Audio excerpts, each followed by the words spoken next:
আমি বুড়ানি বানাবো, খেয়ে দেখবেন অনেক ভালো লাগে। আসেন সেকে দই ভিতরে দেবো, এই পানি দিয়ে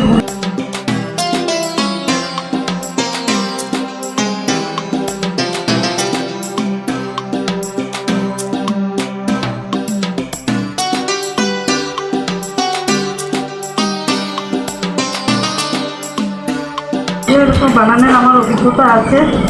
এখন আস্তে আস্তে আমি দইটা দিয়ে দিলাম, হোটেলে যে টক মিষ্টি দইটা বিক্রি হয়